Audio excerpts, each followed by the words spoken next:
All right. Welcome back to the Advanced Selling Podcast, the longest running sales training podcast history. I'm Bill Caskey. I'm Bryan Neale here. We are delighted that you're with us today.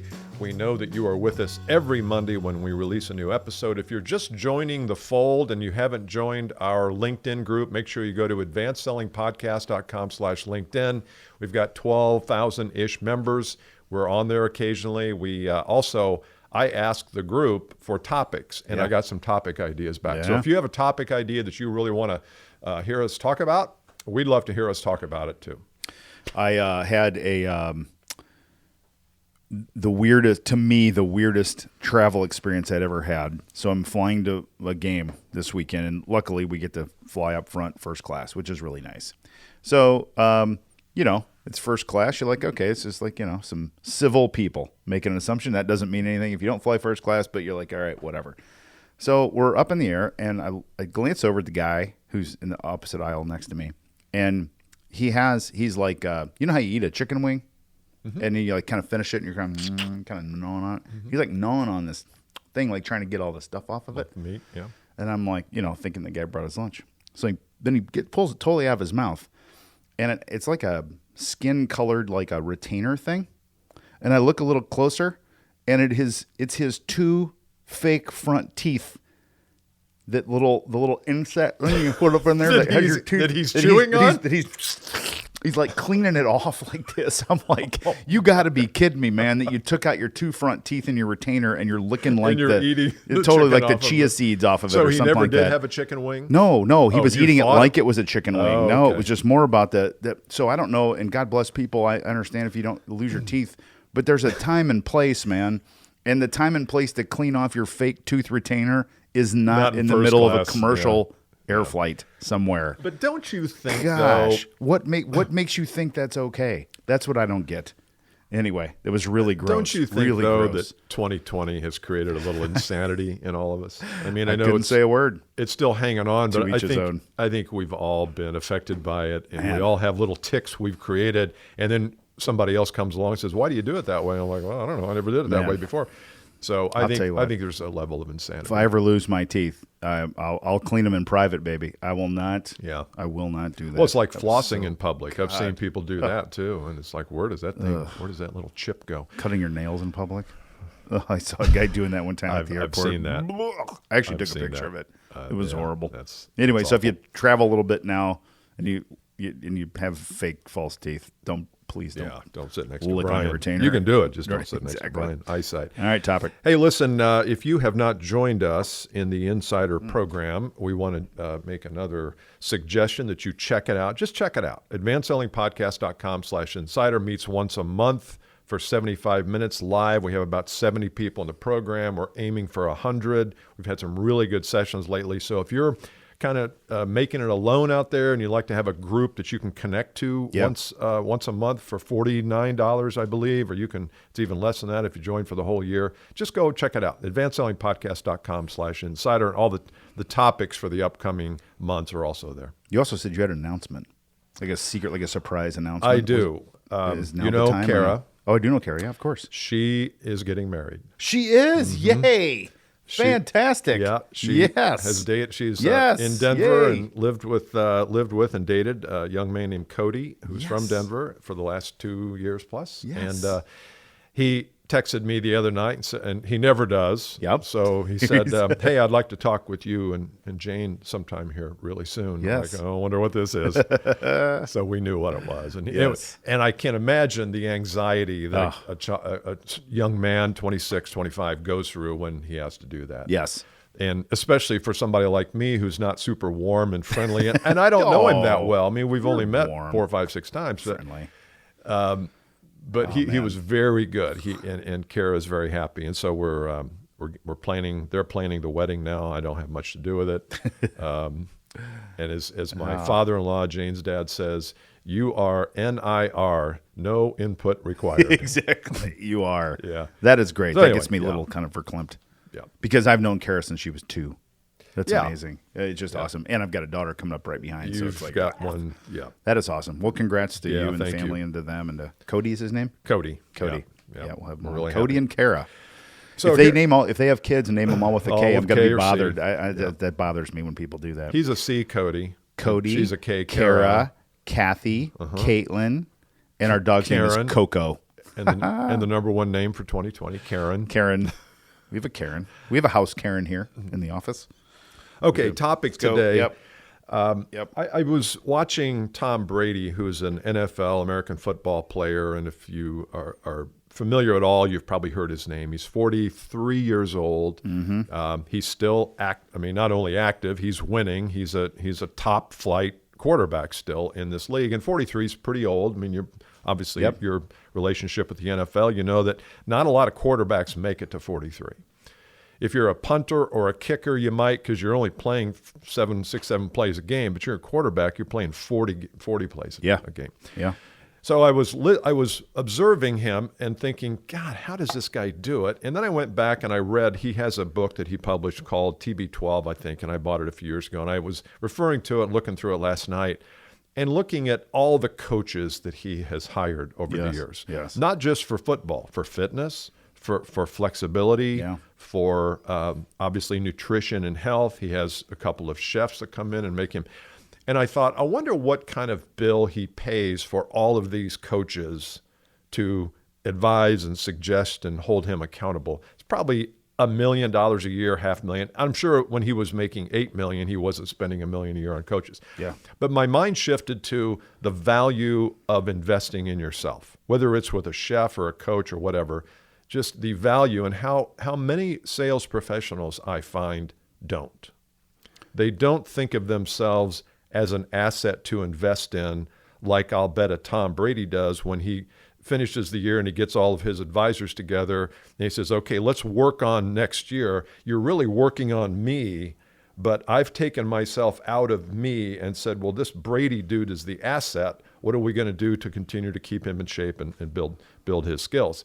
And I think sometimes we get so close to our own world that we say, well, I'm not really worth investing $500 a month in coaching or $300 a month in massages or whatever that thing is. So I wanted to talk to you about it today because, A, I know you're an investor in yourself, as am I. B, you're being involved in professional sports. You see it a lot probably. Yes. And C, I don't know what C is, but there's a C there somewhere.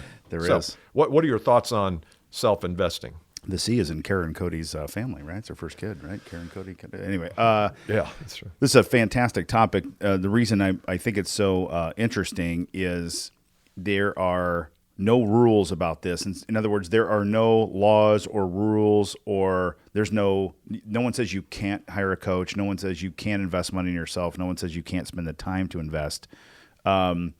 There is a mentality orientation, I think, that first comes with those people that do. And I thought that would be interesting to talk about first from my standpoint, to say, what is within someone that, why do you hire a coach? I hire a coach. Why do others not? Mm-hmm. And for those of you who don't, I think this is a great examination. And for those of you who do, it's kind of a reflection on what kind of coach am I hiring?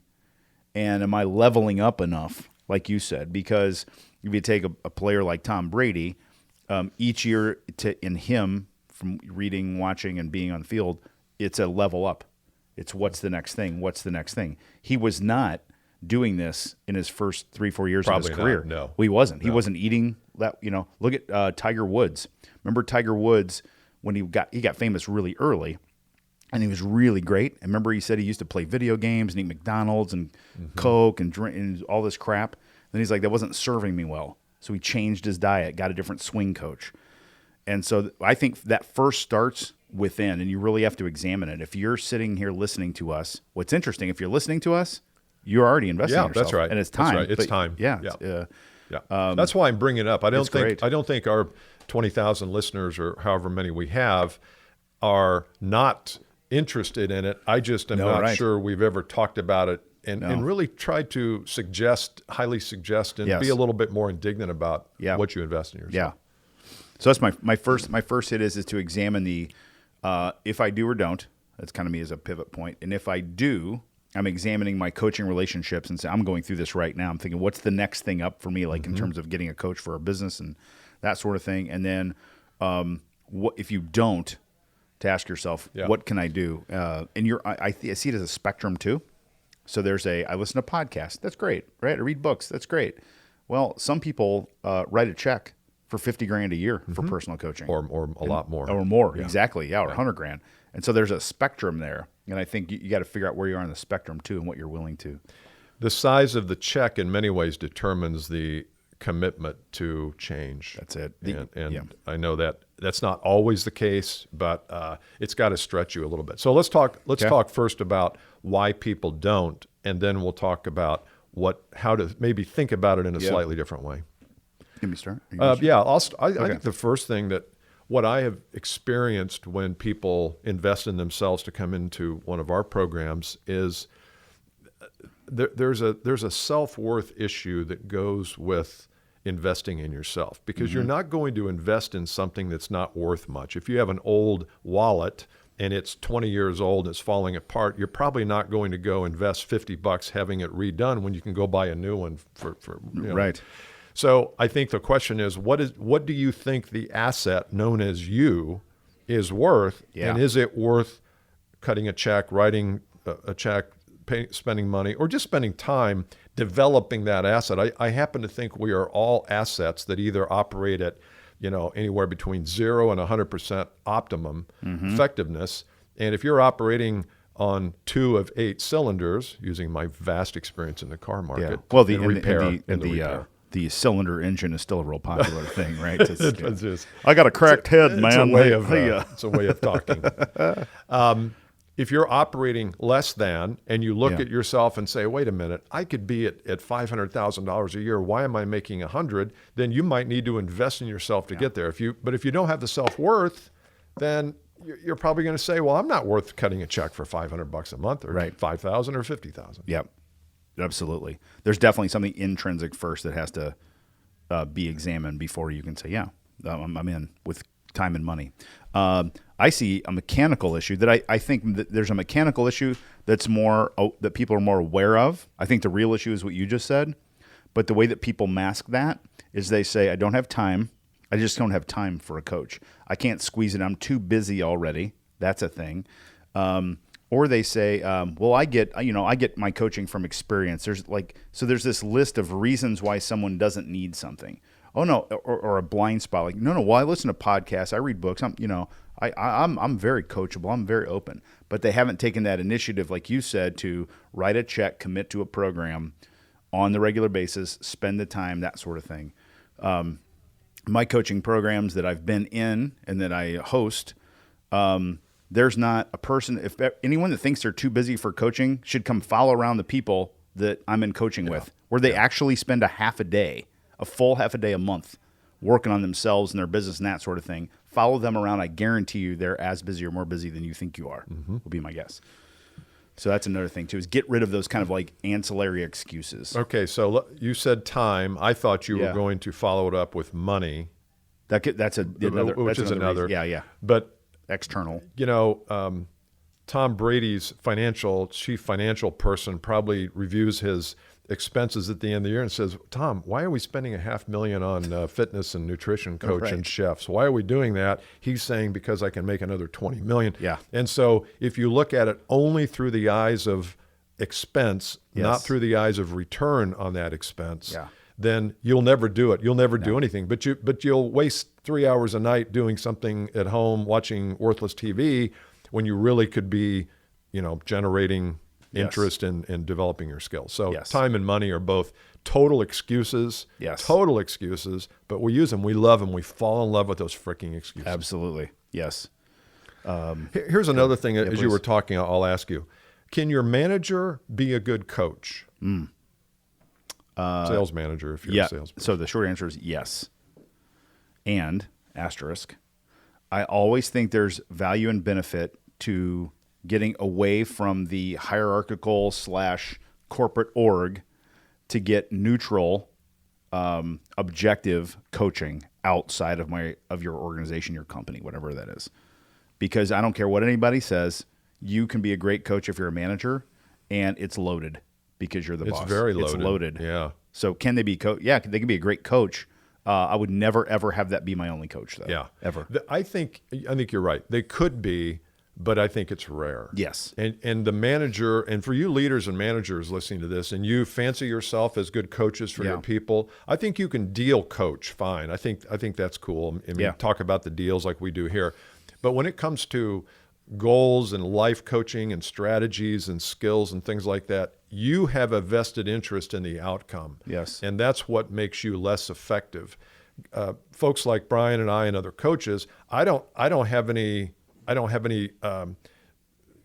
do you call it, skin in the game. If one of my coaching clients does great or doesn't do great, I don't have any skin. I don't want any skin. Yes. Because if I have skin in the game, then I start to change my coaching habits based on what I want, and that's just not. That's my personal opinion. That's maybe. good. So I don't think a manager typically can be a good coach, although I think coaching can come from managers. I would think about investing outside that realm. Yes. And I think the, going back to the money thing. So I invested. I went to Gary Vaynerchuk's it's called 4Ds. Okay. And get to spend a day with his staff in about an hour and a half, is more than that really, with him. Right? It was great, phenomenal. When I say, I spent a whole day with his staff, and people say, you know what they ask me? They always ask me the same question. What'd you get for it? No, not quite. They say, how'd you do that? How'd you get to do that? Oh. And I say, I wrote a big ass check. And that, because but that's what you got to do. Like, you got to get okay with that. Now, you're right. I see it as an investment. I'm like, I need one itty bitty idea out of this whole day to then replicate over years to make that a 10x. And it's easy money. But people go, ooh, 10 grand, 12 grand. Ugh, that's a lot of money. And it's only a lot of money if you think of it as an expense coming out of your checking account. And it's not if you say, okay, and you measure the return too. I think that's the thing so we also, here's the other side. Some people we call them seminar junkies. So they're just constantly going to different coaching programs, and they're not measuring the outcomes of what's coming from that. I think it's important to pay attention to that too, what's coming from it. So what, we've kind of gone down the path of coaching, and that doesn't have to be the only thing. It could be classes at a local university. It could be a small group coaching. It doesn't have to be individual. It could be, put yourself in a small group. It could be buying online courses. The problem with some of that is if it's all one-way consumption where all you're doing is listening and reading and watching, and you don't have somebody there on the other end of the line challenging you, it's not as effective. Yes. And so if you're going to get into an online course, make sure there's a component of a human being on the other end challenging you to execute and implement. And a lot of digital courses just don't have that, and I think they're less than effective if they don't. So that's just one of my thoughts is it doesn't have to be coaching. It could be something digital, but make sure there's a human component there. Yeah. And if I were doing a prescriptive piece of advice to everyone listening to this, if you're sitting there going, okay, what does that look like? Start with a money number first and a time number second that makes you go, okay, that's like a legit, in my personal household budget, that numbers shows up. It's not like a throw. It's not like, even like Insider is $50 a month. And if anyone ever says that's too expensive, then they're insane, because it's way, way, way worth it. But you go to a coaching program that's $1,500 a month, that shows up in the checking account. And you know what? If you're spending, what is that, $18,000 a year? $18,000 a year, and you go, look, I need to find one or two ideas to get me 2 deals I wouldn't have gotten, and I know my commission on those is going to be $40,000. That's 2x my money. I'll do that all day, every day. Then you write the check every month for $1,500, but it needs to be a line item. Like we have it as a line item in our literally in our financials. There's a line item that says individual coaching. And along with that, you might also say, well, what kind of return would I want from that $18,000 or that $500 or whatever it is? And I always feel like if you're not generating 5 to 10x return on the investment, then there's something wrong with either the implementation of it or it wasn't the right course or coach or whatever. So think big here. Don't think in terms of, well, what am I generating on my 10 grand that I'm leaving in the bank? Well, I'm generating 0.005%. And if you can 10x that or 5x that, why do you have any money in the bank? Why aren't we taking money out of those CDs and putting them into invest in ourselves? Because if you're looking for purely return, nothing does it like investing in yourself. No, you have to do that. And you got to carve the time just like you do the money. So it's got to be a number of hours per month. So let us know in the LinkedIn group, if you're in there, what you learned from this, and we'll make sure that we have an entry. And I think Travis is putting things in our LinkedIn group, so you'll be able to respond to this. And we appreciate you listening. Tell a friend, tell a colleague, tell your whole sales team. We are loving your responses and some of your input, and we will see you next week. And I hope you've already started off with a great 2021. All right, see you then. Bye.